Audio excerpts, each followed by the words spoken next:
എന്തുവാ? 11 കഴിഞ്ഞു കേട്ടോ. ഇവള് ഹീറ്റ് സൈക്കിളിലാണ്, എനിക്ക് പനിയും. അപ്പോൾ നമ്മൾ സ്കൂളിൽ നിന്ന് വന്നിട്ട് തന്നെ കുറേ സമയം കിടന്ന് ഉറങ്ങി. ടാബ്ലറ്റൊക്കെ എടുത്ത് ഇവൾക്ക് ഫുഡൊക്കെ കൊടുത്തിട്ട് നമ്മൾ കിടന്ന് ഉറങ്ങി. ഇപ്പോൾ അതേ രാത്രി ഉറക്കമില്ലാതെ ഇങ്ങനെ എണീച്ചിരിക്കുക,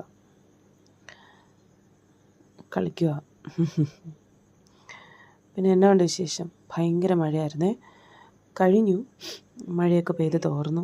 എന്താ 11:15 കഴിഞ്ഞു. എനിക്ക് കിടന്ന് ഉറങ്ങണം.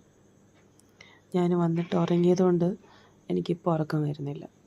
അപ്പോൾ അവളും കട്ടിലിൽ വന്നിരുന്ന് ഗ്രൂമിങ് ആയിരുന്നു. വേനിക്കുന്നു സ്മോക്കാ ഇനി സ്മോക്കിമാ സ്മോക്കോ. Okay I can understand. അപ്പോൾ പോട്ടെടാ മുത്തേ. അങ്ങനെയൊക്കെയാണ് നമ്മുടെ കാര്യങ്ങൾ. നമ്മൾ കിടന്നുറങ്ങാൻ പോകുന്നു. അപ്പോൾ എല്ലാവരും സുഖം സന്തോഷമായിട്ടിരിക്കുക. Good night. ഉറങ്ങാം. ഇങ്ങോട്ട് വരൂ. അപ്പോൾ ഉറങ്ങട്ടെ. എന്താ അമ്മേ?